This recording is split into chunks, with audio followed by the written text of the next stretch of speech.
P90 is a submachine gun, but not as we know it. It is the weapon for the 21st century. Part of that close quarters battle need is to have something that's comfortable to use. It fires a 5.7 round and it's very effective. It has to be surgical and fast.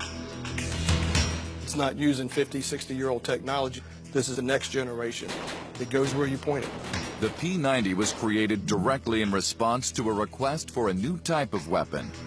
Back in the early 1990s, NATO decided that they needed some type of different PDW, personal defense weapon, for NATO militaries. They wanted something that provided more protection for vehicle crewmen such as tanks, helicopters. Tanker crews, their transport crews, those type of personnel. Something that provided them more lethality and protection. The developers came up with an ergonomic and compact bullpup design. A bullpup configuration, it's a very different configuration from conventional, where you're bringing the feeding mechanism behind the strong hand and the trigger. You get to reduce the overall length of the whole firearm, but not reduce your barrel. You still have a 10-inch barrel in a 19-inch overall submachine gun. This slick appearance has made the P90 a star of TV and movies. But it wasn't designed just to look good. It has rounded corners, no rough edges on it. That way, when the officers are in their SWAT gear or protection detail, it doesn't hang up on their gear or their suits, depending on what they're wearing. It's very sleek, it's very compact. There's nothing jutting out, such as magazines or pistol grips, that will snag on a soldier's gear. They can move it very easily. If you have to cover a door or move from one door to another, it's not jamming on the door jamb with things hanging off the side of it. Again, the designers created a brand new round to accompany their weapon. The 5.7 cartridge was designed at a NATO request.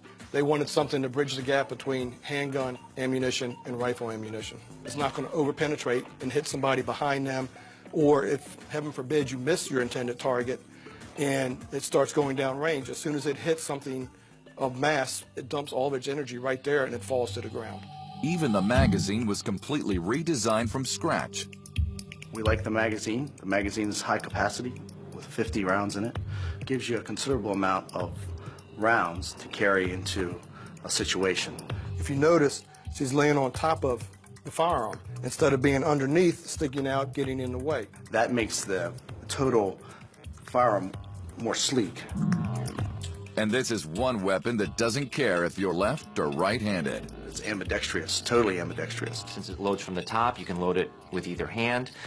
You can operate the controls with either hand from either side, lefties, righties, doesn't matter. And that's critical in a tactical entry situation.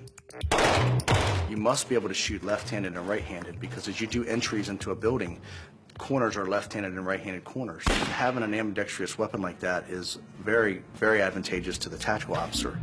A special ejection system even keeps the spent rounds from getting in the way. We like the fact that the brass drops out of the bottom, that you're not putting hot brass on the man next to you in the stack. So if you shoot the system left-handed, the rounds aren't hitting you in the face as a left-hand shooter. The rate of fire, design, and performance of the P90 have made it the weapon of choice for special ops units in over 20 countries around the world.